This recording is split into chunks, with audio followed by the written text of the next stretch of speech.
O presente trabalho trata-se da análise de perda de carga em um tubo redutor de 60 graus e tem como finalidade utilizar os conceitos desenvolvidos na disciplina de mecânica dos fluidos para avaliar o escoamento nesse mesmo tubo. Entretanto, antes de tal abordagem, é necessária a introdução de determinados conceitos para a compreensão base relacionada ao assunto. O número de Reynolds é um parâmetro adimensional dado pela razão entre as forças inerciais e as forças viscosas. O escoamento laminar ocorre quando o fluido escoa com deslizamento entre finas camadas ou lâminas adjacentes entre si, com trajetória bem definida. Tal escoamento é observado para baixos Reynolds. Já o escoamento turbulento ocorre quando o fluido escoa de forma desordenada, com transferência de quantidade de movimento entre as massas que compõem o mesmo, e esse escoamento é observado para alto Reynolds. O ENSE-CFD trata da simulação numérica de escoamentos de fluidos, transferências de calor e fenômenos relacionados. Perda de carga é a perda energética devido às forças de atrito ao longo do escoamento.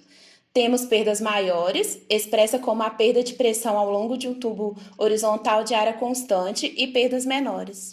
O presente trabalho tem como objetivo analisar a perda de carga em um redutor de 60 graus, utilizando o software de elementos finitos, e comparar o resultado obtido com o valor teórico esperado. O fluido utilizado na simulação foi a água a 25 graus, com densidade de 997 kg por metro cúbico e viscosidade dinâmica de 8,899 vezes 10 a menos 4 kg por metro segundo.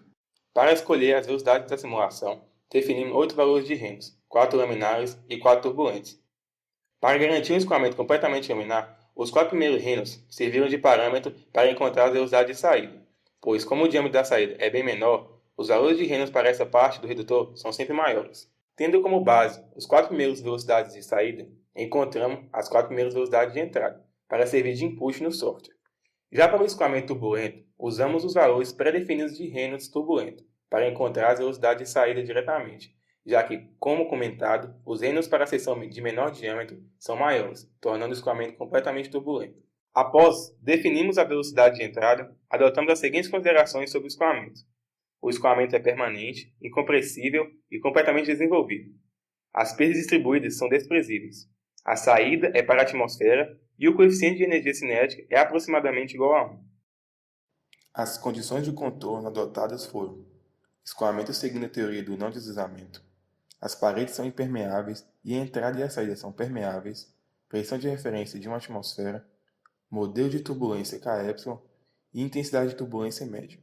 As equações de Navier-Stokes são equações diferenciais com base na conservação da quantidade de movimento. Essas equações estabelecem que mudanças no momento e aceleração de uma partícula fluida são resultado das mudanças na pressão e forças viscosas dissipativas atuando dentro do fluido.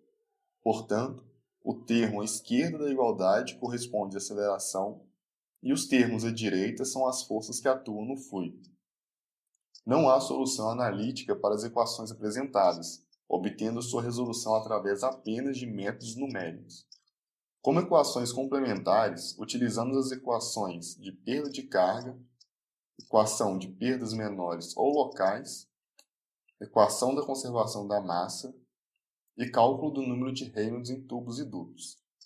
Todas foram utilizadas para o cálculo das velocidades, perda de carga e seu coeficiente. A tabela de dados mostra os valores de velocidade de entrada e os valores de velocidade de saída correspondentes, e as consequentes expressões da entrada e da saída retiradas do pós-processamento do software. A partir desses valores, foram calculados os coeficientes de perda de carga K e a perda de carga total do redutor. Nota-se que, conforme as velocidades crescem, os coeficientes de perda de carga diminuem e a perda de carga total aumenta. Nas imagens, representamos a distribuição de pressões e velocidades e a disposição das linhas de corrente, para os escoamentos com menor e maior velocidades, e, consequentemente, um conjunto de imagens para cada tipo de escoamento, laminar e turbulento. Para o escoamento laminar, praticamente não existe diferença de pressão até a junta, tornando as perdas distribuídas desprezíveis para essa parte. Já para o escoamento turbulento, como as velocidades são mais altas, as perdas distribuídas ao longo de toda a peça são desprezíveis, fazendo com que a perda de carga tenha, praticamente, somente parcelas de perdas localizadas devido à junta. As imagens das velocidades e das linhas de corrente para ambos são bastante semelhantes. Nota-se a diminuição de velocidade nas paredes do redutor, o que está de acordo com a teoria do não deslizamento. No gráfico de Reynolds por coeficiente de perda de carga, podemos perceber uma curva exponencial com comportamento assintótico, em que quanto maior o valor de Reynolds, menor o valor de coeficiente K. Já no gráfico de velocidade por queda de pressão, podemos notar que quanto maior a velocidade, maior a diferença de pressão entre a entrada e a saída. Como conclusão, observamos que, em regime laminar, o coeficiente de perda de carga apresenta um valor elevado e decresce exponencialmente conforme a velocidade aumenta, convergindo assim para um valor próximo do usual na área de engenharia, pois na indústria, operar com o fluido em velocidades mais elevadas significa um menor tempo gasto na produção e um transporte mais eficiente. Pode-se verificar que quanto maior a velocidade e maior o número de Reynolds, mais a consideração de que as perdas distribuídas na peça são desprezíveis é melhor atendida, pois o valor do coeficiente de perda de carga se aproxima do valor teórico tabelado.